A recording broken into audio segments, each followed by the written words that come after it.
আরে মোর খোদা মই কমে আইছি এ দেখি বিশাল এক মসজিদ। এই জায়গা এত সুন্দর কে? আরে নে ভাই, সুন্দর থাকবে নাকি লিখিয়া? এগো যে মগো বরিশালে অবস্থিত, আর মগো বরিশাল যে একটা ব্র্যান্ড, হ্যাঁ আপনারা সকলেই জানেন। তাইলন বেশি কথা না কইয়া মুই মোর ভিডিও গাহানি শুরু করি। আসসালামু আলাইকুম রহমতুল্লাহ। আশা করি আপনারা সকলেই ভালো আছেন। মুইও আল্লাহর রহমত এবং আপনাকে দোয়ায় মেলা ভালো আছে। তাই আপনারা সকলেই মনে হয় বুঝে গেছেন যে মুই আজকে কি নিয়ে ভিডিও করতে যাইতে আছি। মুই আজকে আপনাকে দেখাম একটা বরিশালের ঐতিহ্য। এই ঐতিহ্যটা কি? একগোল একটা মসজিদ, একগো কি হুদাই মসজিদ, এক নামি দামি মসজিদ। পুরো এশিয়া উপমহাদেশের মধ্যে এরকম এক মসজিদ দুইটার খুঁজে পাওয়া যাবে। আর একগো কমে আছে, একগো আছে মগো বরিশালের মধ্যে। তাই মুই আজকে রওনা করে আইলাম এই মসজিদে একটু যাম, যাইয়া ভিডিও করে আপনাকে একটু দেখামো যে মসজিদ গো কেমন। মুই আল্লাহ রহমতে চলে গেলাম সেই বিশ্ববিখ্যাত এশিয়া উপমহাদেশের মধ্যে নামি দামি একটা মসজিদ, গুট্টে মসজিদে। মুই এবার প্রথমে একটু গেটের সামনে দাঁড়াই নামটা একটু পড়লাম কি লেখা। এইখানে লেখা আনলে বাইতুল আমান জামে মসজিদ ও ঈদগাহ কমপ্লেক্স। তাই মুই প্রথমে গেটের মধ্যে ঢুকলাম। গেটের মধ্যে ঢোকার পরে মুরাতে ডাইন পাশে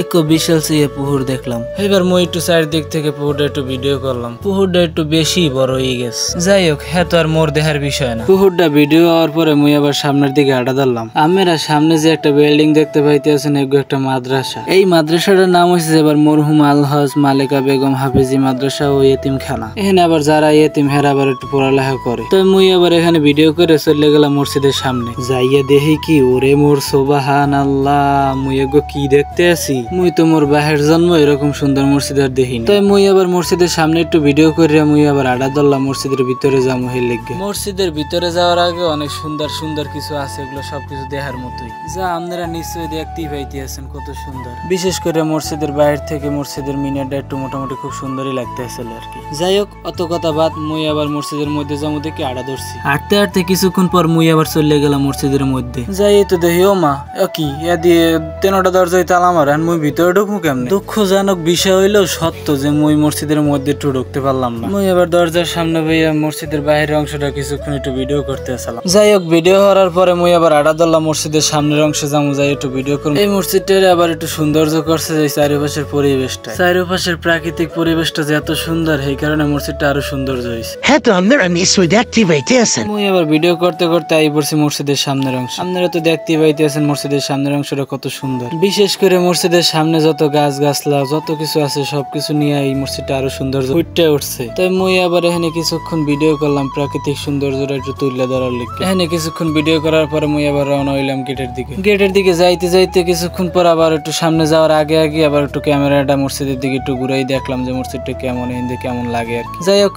সুন্দর মতো মসজিদটা ভিডিও করার পরে হিন্দে আবার মুই বাইরেই গেলাম। এরকম করেই মোর ভিডিও গেহনে শেষ। সোনার বাংলাদেশ, সবাই ভালো থাকবেন, সুস্থ থাকবেন, খোদা হাফেজ, আসসালামু আলাইকুম।